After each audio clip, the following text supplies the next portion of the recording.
It's really fun to see just the relationships that are being forged here on the CaliKim community, and people really do care about each other, and I really appreciate that. Everyone was so nice to ask about how Camera Guy and I were doing.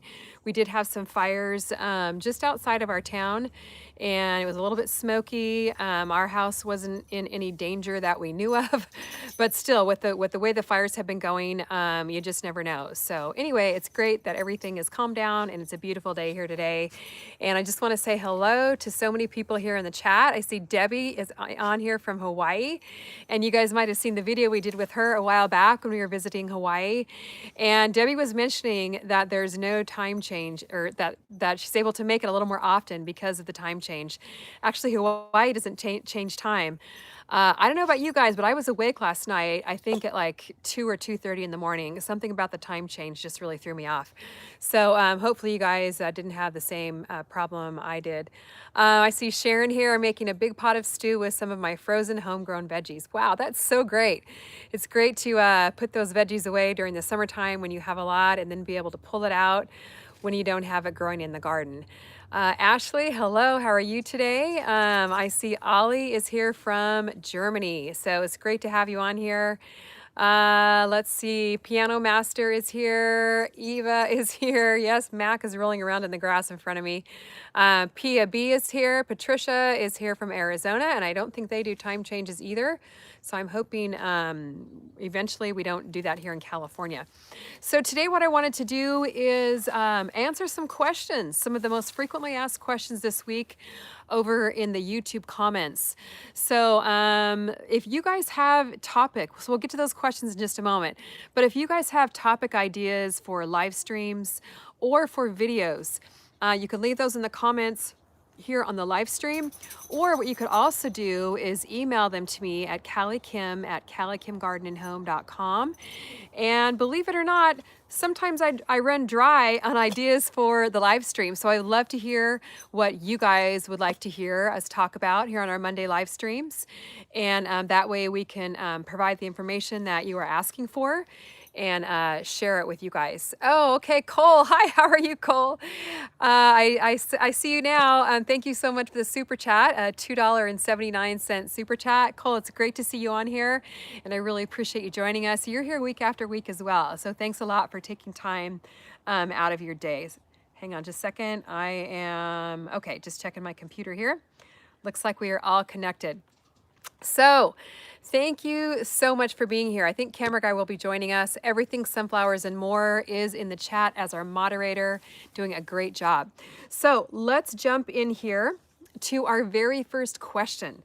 And the question is from Gina, and I don't remember which video she commented on. Gina asked, how do you clean your lettuce to make sure you get all the little green worms off the leaves? I like to share with my friends, but worry that I have not gotten all the worms off and I don't want to freak them out. When I wash it, I also use the Trader Joe's veg wash, but I found them even after they've been in the fridge for days. Oh my goodness. And I think we have another super chat from Brandon. Brandon, thank you so much for hanging out here with us today. And Brandon super chatted $1.99. That's awesome, Brandon. Thank you so much. And his comment is, keep doing what you're doing, Kim. Thanks, Brandon. We definitely don't plan on quitting. We are going to be filming and videoing all winter long. And Brandon is actually going to be at the Mountain Mandarin Festival November 22nd through 24th. Hope you guys will join me. I'll talk more about that in just a few minutes. So Brandon, we're looking forward to meeting you there. Okay, so answer to the question here, and I think a lot of you might struggle with this. I have gotten this question several times. How do I get all the little green creepy crawlies off my lettuce, off my vegetables once I bring them in? Because obviously you don't want to be eating that. Nobody wants to find little creepy crawlies in their salad. So here's what I like to do. What I like to do is triple wash my greens. You don't really, to me, I don't feel like I really need to triple wash my larger vegetables, but my greens I definitely do. So once I harvest a big bundle of greens, this one I'm actually growing inside, so I won't have to do it to the inside. Cole, was that another super chat for 279? Oh my goodness, thank you so much. Cole said, wow, these super chats are really fun. And yes, they are a lot of fun. It's fun to see them fly by. And this one has a little blue color on it, which is kind of fun. So really appreciate the super chats today. So back to lettuce. What I like to do is first bring it inside and then rinse it really well under the faucet. And then I like to fill the other half of my sink with water. And there's some little critter right behind me here. I think it's a lizard, but I think Mac's gonna go after it in a second. So I fill the other half of my sink with water and a couple tablespoons or so, maybe a quarter cup of vinegar. And then I rinse all my greens under the faucet. Then I put them over in the next side of the sink that has the vinegar and water in it and swish them around and let them sit in there for maybe 5 or 10 minutes. And then and the vinegar, what that does is it tends to kill off any of the little tiny aphids, or I don't know if it'll kill the little green inchworms, but if you swish it around in there, it'll definitely help get them off of the leaves. And then I take that big pile of lettuce, put it back under my running water, and pretty much for the lettuce, I rinse off leaf by leaf, the lettuce or especially the kale, because the aphids tend to hide down in the little curly parts of the kale. I pretty much just rinse it off individually, leaf by leaf, and really inspect it to make sure that I have all the bugs off. Now, I know that sounds kind of labor intensive, but basically it's getting a triple wash. And hopefully that will rinse off all the bugs, all the creepy crawlies, and that way you're not freaking your friends out when you're sharing that lettuce with them. So give that a try and let me know if it works for you, okay? But you definitely do have to be really careful. Now, if it's too cold to grow lettuce outside, I would highly recommend growing some lettuce inside. And I did just see here a super chat from Ocean Bound. So Ocean Bound, thank you so much for joining us on today's live stream. I don't remember seeing you here in the chat before, so I really appreciate you taking the time out of your day to join us. And I really do appreciate the super chat. Thank you so much.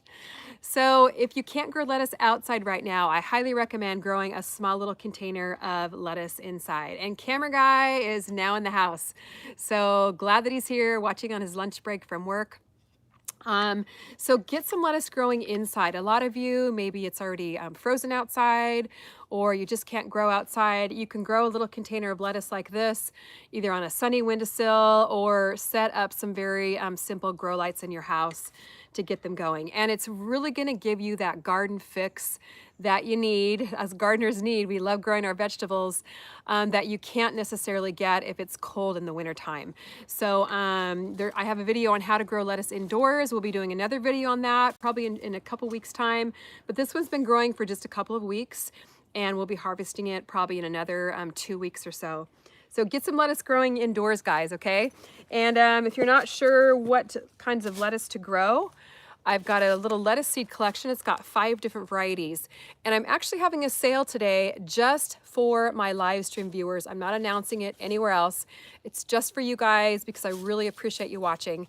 So you can grab any of my seed collections today for 30% off, which is a really good discount, with the code livestream at CaliKimGardenandHome.com. So grab yourself some lettuce, guys, and grow inside. It's so much fun. I know a lot of you out there are growing lettuce or microgreens indoors.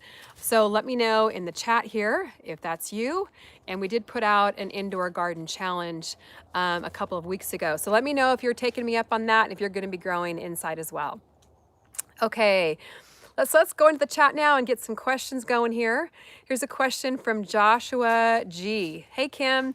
Hi, Joshua. I've put some leaves on my garden beds when it was going to freeze, but my plants are turning pale. What should I do? If you got a frost, your plants probably have gotten too cold. So it depends on the kind of plants that they are. If they're warm weather vegetables like tomatoes and peppers, it could be cold damage. If they are cool weather vegetables like broccoli and cauliflower or maybe greens, it could be that they're not getting enough sunlight, or it could be that you're overwatering. So if you could let me know a little bit more about what's going on and what kind of vegetables you're growing, then that could help too. But mulching your garden beds with leaves is a great idea to help protect some of your vegetables from the frost. But those warm weather vegetables will definitely be affected by cold weather because they're meant to grow in warm conditions. Okay, couple. Oh, yes, I'm a regular. Sorry about that, Ocean Bound. I'm really glad that you joined us today, and thanks again for the super chat. Okay, fly fishing Matt. Question: is it too late to plant onions and leeks in zone 7A? Okay, 7A, I'm not sure exactly where that's located or what your first frost date is, but it would be best if you can get those onions and leeks going before it frosts, probably much before it frosts. They should really be established, pretty well established and going for, I'd say, especially onions and leeks, maybe 8 to 10 weeks before your frost date. But you can actually get some of those going inside. You can get onions going inside pretty darn early, even possibly in December, and they can grow inside for like 12 weeks or so, a crazy long amount of time. And that way you get them outside in the spring before your first frost date and really get them going, and you'll have onions so much sooner. So it may be a little late for onions in zone 7A, but get some going indoors maybe in another month or so, and that way you got a big jump on the spring. The little bunching onions grow really fast too. So if you want some that are growing fast, plant some bunching onions. Okay, Jack. Okay, Jackson, Maryland. Oh yes, Maryland zone 7. So he's starting his onions at the end of January. I'm in Maryland zone 7. So yeah, get those onions going really soon, way before your first frost date in the spring. Okay, Nisha, she lives in Northern California, and she's also going to be at the Mandarin Festival, so look forward to meeting you, Nisha.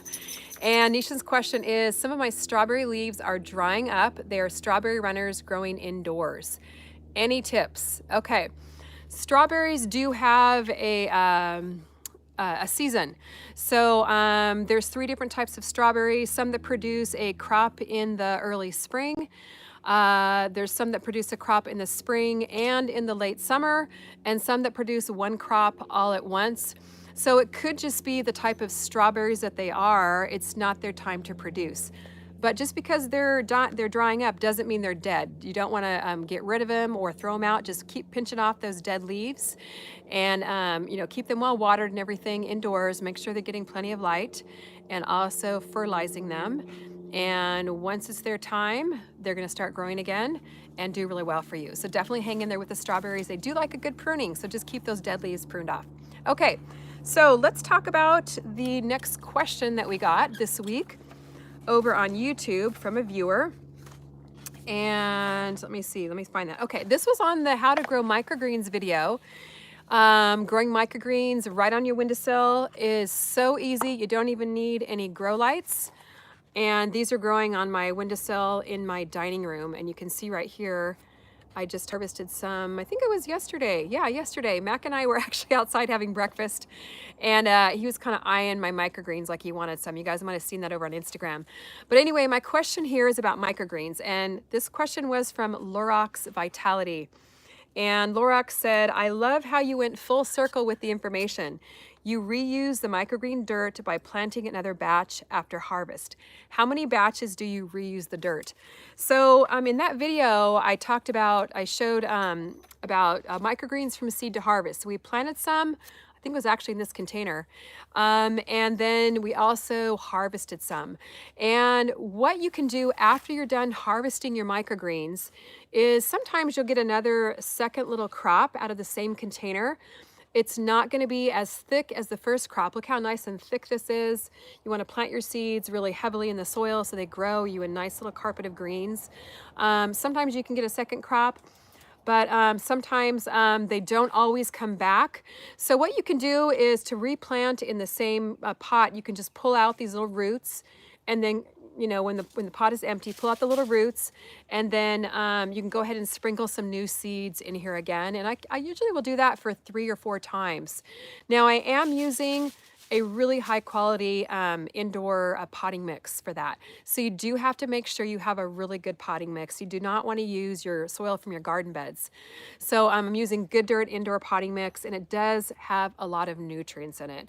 So if you're using maybe a lesser quality potting mix, I would say maybe go 2 times and then sprinkle some extra potting mix in your little container to give it some extra nutrients. But usually with the Good Dirt, you can grow things in your same containers for 3 or 4 times before you have to mix in new soil and that kind of thing. So microgreens, you really get a good bang for your buck with that. So hopefully you guys will grow some too. And they are just so much fun. It's also another one of those crops you can grow indoors during the winter when you can't get outside. You can be harvesting them in probably 7 to 10 days. And they really are fun to pop on your sandwiches, I had some on some eggs the other day. Really, really a fun crop. So let me know in the chat here if you're growing microgreens and what kind you like to grow. I know a lot of you guys are growing with my microgreen seed collection. So I really thank you for picking that up. And you can grab one of those on my website as well. It does have, I think there's 9, 10, maybe there's 12 varieties in here. I can't remember, but it's a really good value for the money. And then you can grab it for that 30% off with the code livestream today as well. So, these are just so tasty, and I love how pretty the little red stems are. This is a red cabbage microgreen seed. So let me hear your questions now about maybe growing microgreens or anything else gardening-wise. Let's take a look here. Okay, questions. Okay, are you going to be growing pumpkins again from Brandon? Okay. I did grow pumpkins several years back. I probably won't grow the big variety again like I did before because it just takes up so much room.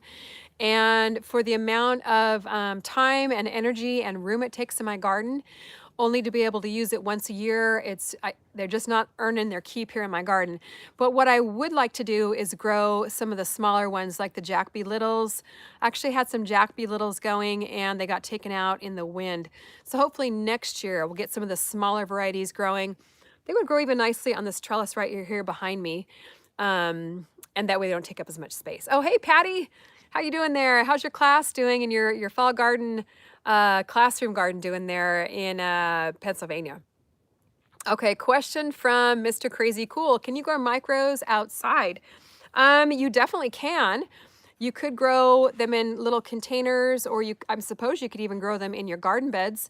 But they really are meant for, like for me anyway, I like to grow them for small little in small little quantities to put on my windowsill. But yeah, sure, you could grow them outside too if you want. They would also work really well in a small little size smart pots. This is one of the little transplanters. See all the leaves that blew in there? But you could definitely grow them in one of these small little smart pots on your windowsill, or maybe in a container out on a patio or a balcony. So yeah, that would work just fine too. Just make sure that the type of seed you're growing for your microgreens kind of matches up with your climate. Like these are cabbages. Cabbage seeds I planted in here, which is a cool weather vegetable. So you wouldn't want to put these out or grow these outside during the hot weather. Okay, let's see here. What should I do with my lavender? I see that question here. Where did that go? I can't find where the question went, but anyway, I saw a question. Oh, here it is. What should I do with my lavender? Cut it back, bring it inside, take a cutting. Okay, Stephanie, I actually have a whole bunch of lavender, huge lavender plant growing out front.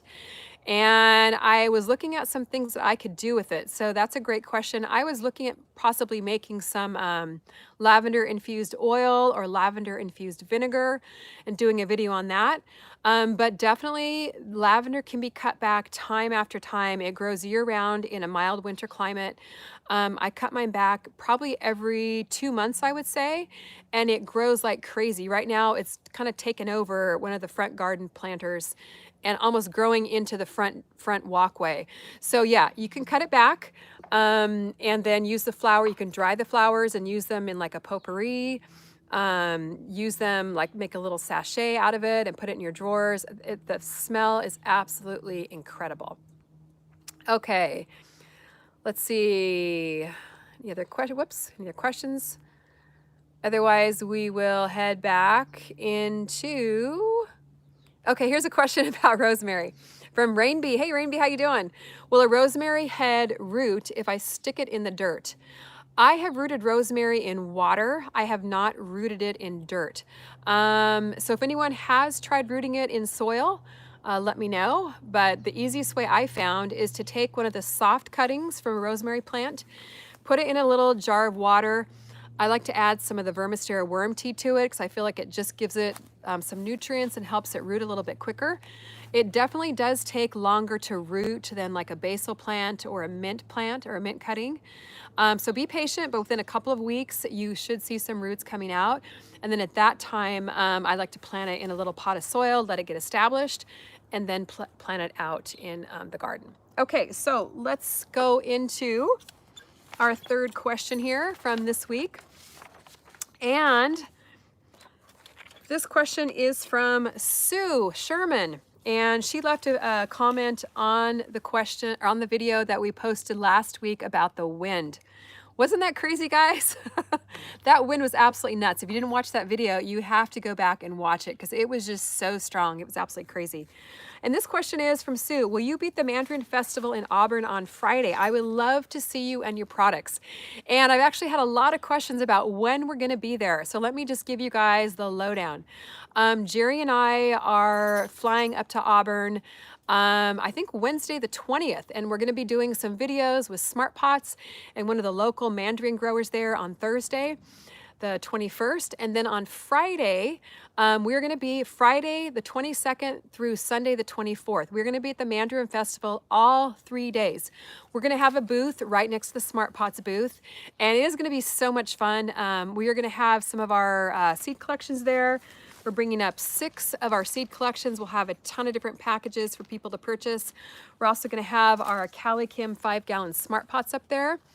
And our booth will be right next to the Smart Pots booth. So not only will we have our Smart Pots, but Smart Pots will have all kinds of their containers there that you can take a look at and purchase if you so desire. There's also going to be a photo booth.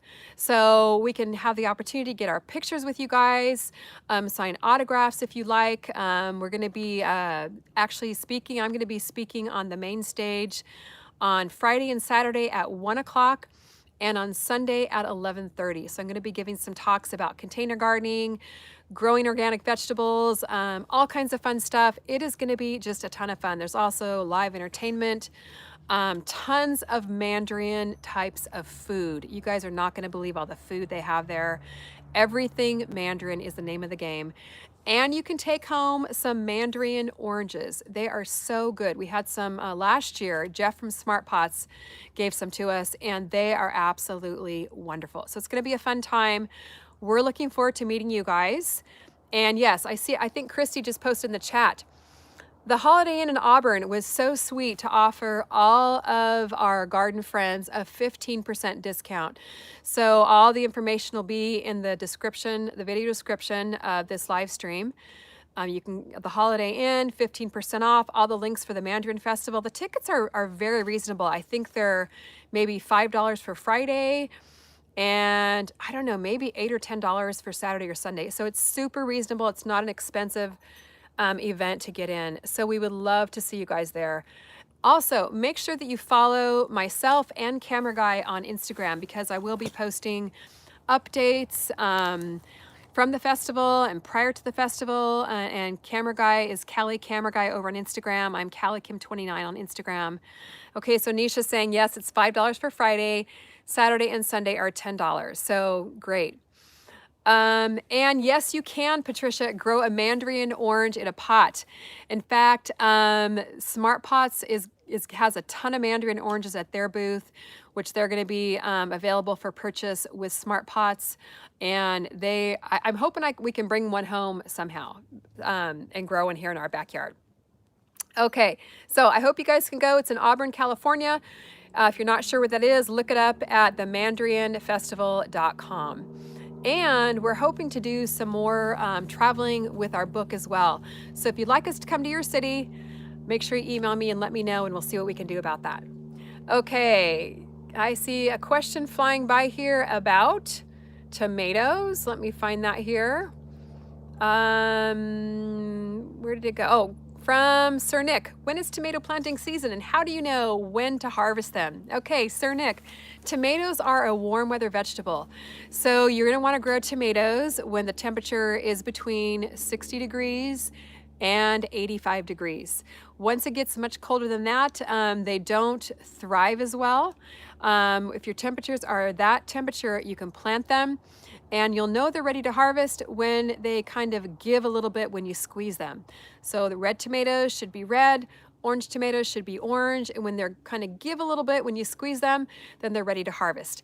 And I do have a whole section in my new book, Organic Gardening for Everyone, on when to harvest tomatoes, some very specific step-by-step with photographs so that you know exactly when to harvest them.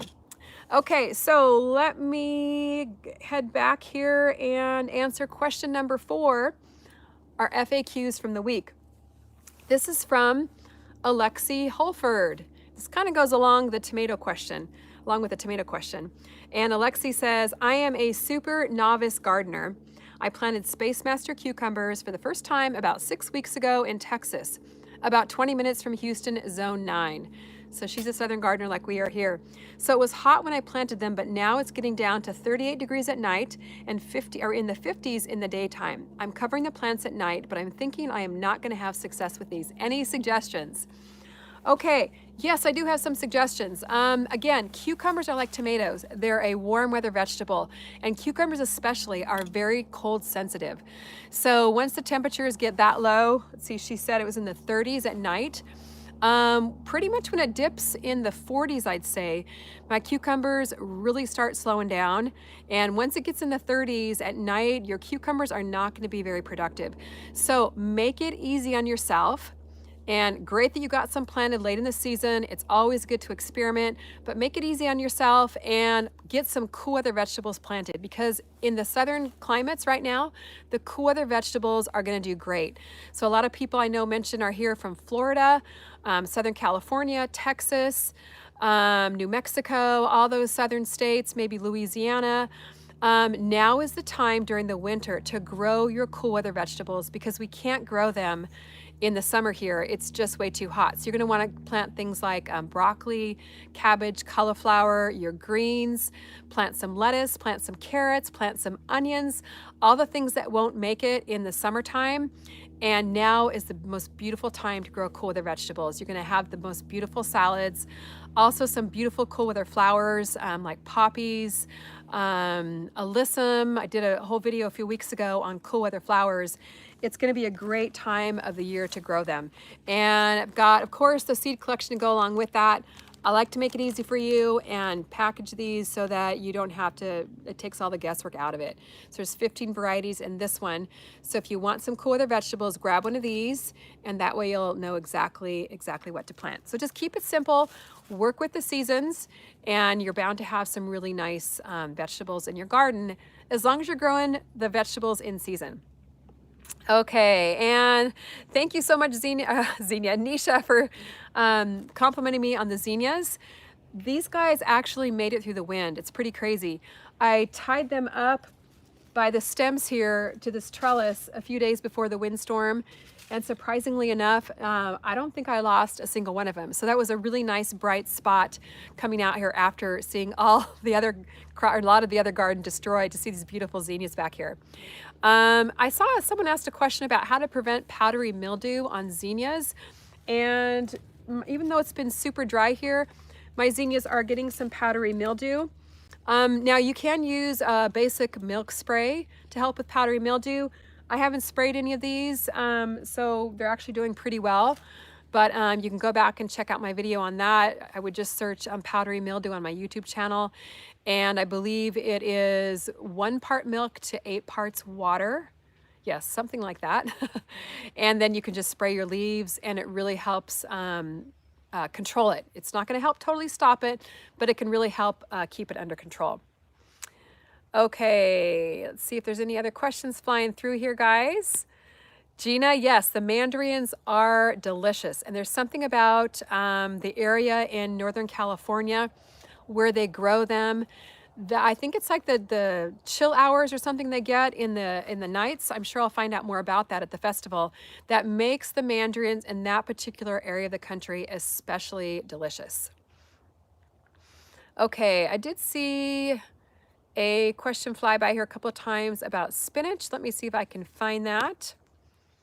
What's the easiest way to wash spinach from Moonshadow?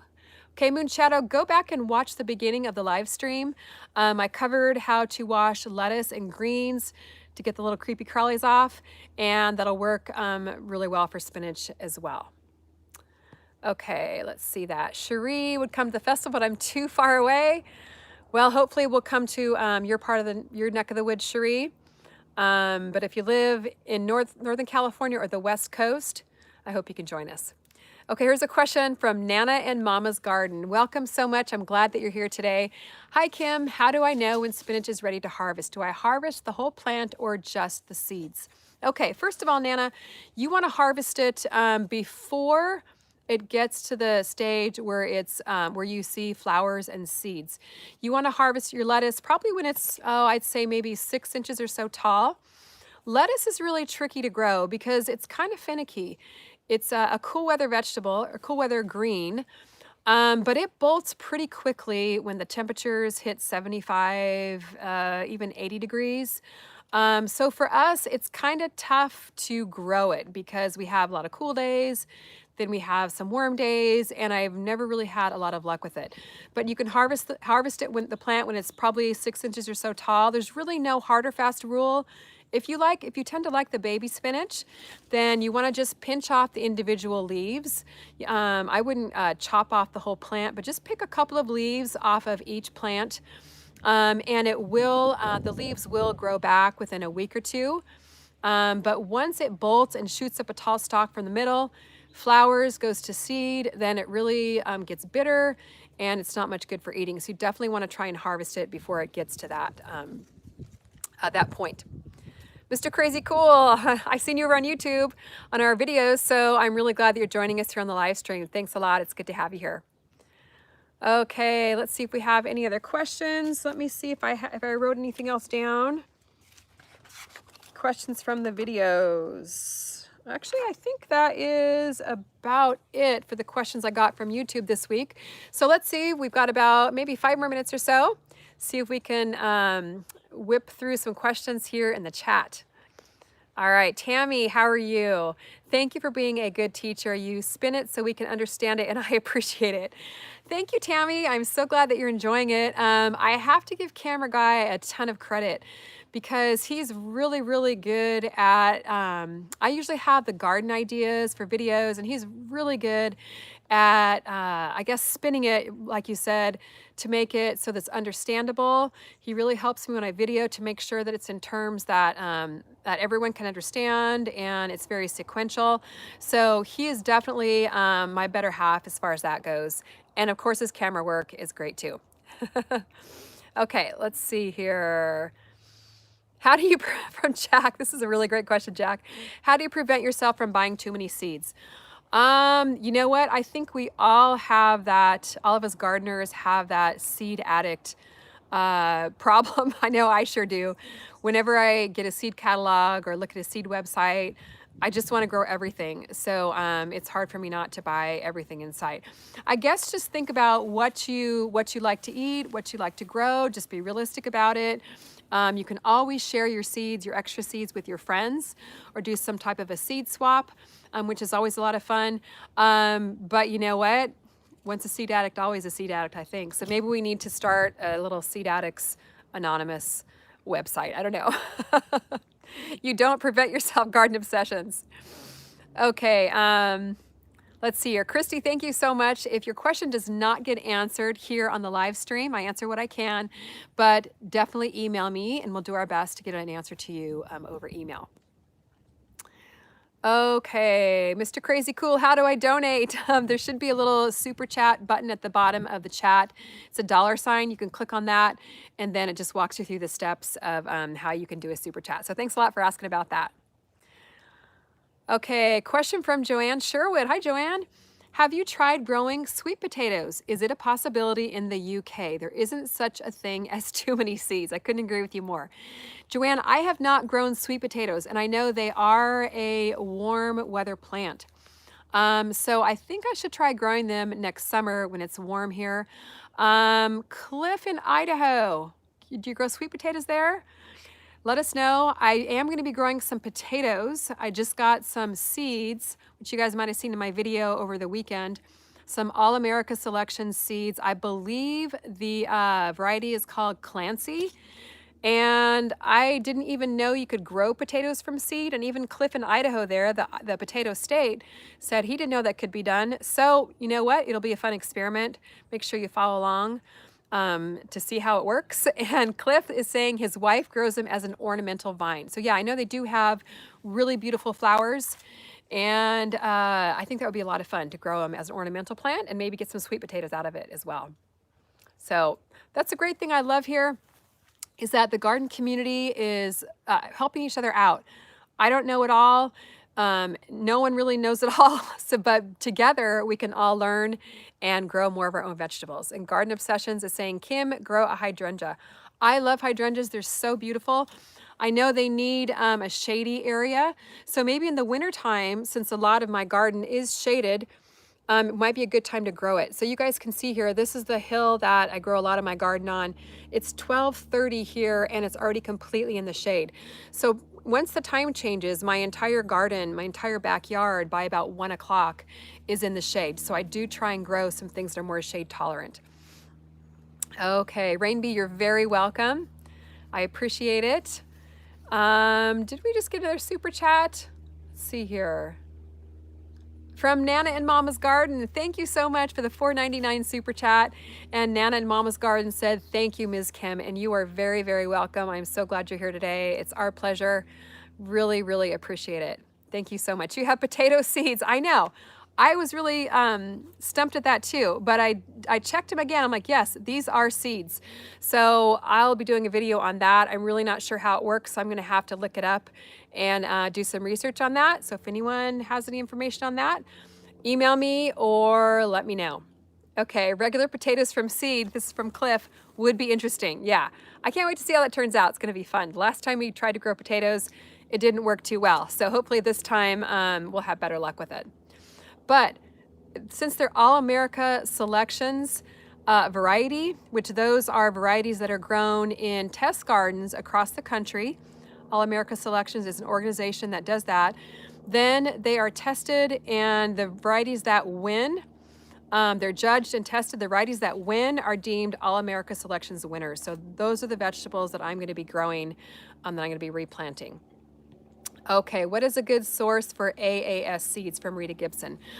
Rita, what you want to do is look on their website. They have pretty much any of the large seed companies will carry the All America Selection seeds, but look on their website, which is all-americaselections.org, I believe. And I will be posting a video on hopefully Wednesday. I did do some replanting already with some of those varieties, but look on their website. All of the information on their winners and where you can buy them are there on their website. They're a great organization. I've worked with them for probably 3 or 4 years, and they really have some beautiful varieties. Okay, let's see here. Park Seed Company. Okay, yeah, there's lots of different seed companies. Most of the major seed companies carry All America Selections varieties, and they're usually identified in the description. And I believe I have a couple in my seed collections. The Sugar Snap peas are a very old All America Selections winner. They've been around for a long time. Those are in the, I think the spring garden, maybe the fall garden. I don't recall exactly. But anyway, they are just absolutely beautiful, lovely, productive plants. Okay, Pia B, question, what can we do with a stunted tomato? We live in Southern California. Thanks, Kim. Okay, Pia, depends on why it's stunted. If it's because it's getting cold at night, which it is, a few nights, we've had several nights into the 40s, that's definitely gonna slow your production down. And this time of the year in Southern California, it's kind of iffy for tomatoes. It really depends on the weather, depends on the sunlight they're getting. So what I've actually done just recently is started a brand new round of the Tiny Tim and the Yellow Patio Choice tomatoes, which are actually another All America Selections variety. So once a tomato is stunted, sometimes it's hard to pull out of that. The Tiny Tim, though, is a great fast grower and will grow nicely here in California. I grew some of these last winter and just brought them in the nights when it got cold, and you can see I've got it here in a container. It's a great container variety, so you may just want to get some new ones growing. You can grab these Tiny Tim tomatoes on my website. They're in the small space collection, and also you can get them with the smart pots and seeds. They come with the Smart Pots if you order the package that comes with the seeds. So great tomato to grow in the wintertime in a southern climate, or even to grow indoors. Okay, we have time for one more question. Okay, let's see here. Deb Castellana, sorry. Love, love, love your channel. Thank you, Deb. Any advice for someone getting ready to plant my potatoes in grow bags? Best soil compost mix. Well, if those Clancy potatoes work out for me from seed, I'm going to be growing them in a large size Smart Pot. So you definitely want to stay tuned for that. I would say you do want to get a really high quality potting mix. My favorite here is Good Dirt. It's super loose. It doesn't get compacted. It's very nutrient dense. They have it on their website, good-dirt.com. Ooh, maybe it's .org. Christy, if you can post that in the chat, that'd be great. They do have Good Dirt in a lot of Target stores. However, it's pretty much seasonal. So I believe they'll have Good Dirt starting in January in almost all Target stores, which is super, super exciting. But in the meantime, you can check on their website. Just make sure you have a really good high quality potting mix, and stay tuned for the videos we'll be doing on that. Okay, guys, this has been a ton of fun. Really appreciate you joining me here today on this beautiful Monday in Southern California. Make sure that you stay tuned. We'll be having some more videos coming out in the next week or so, and join us on next week's Monday live stream. Don't forget about the Mandarin Festival, and make sure you take advantage of the sale just for the live stream viewers today with the code livestream over on my website. All right, guys, thank you so much. It has been great to be with you here today, and I think Mac might want to say goodbye. Whoops, Mac. Let's see if we can get the camera down to him. Mac. Want to say bye to everybody? Okay, well, I think he wants to go inside. So, all right, guys, we'll see you later. Bye-bye.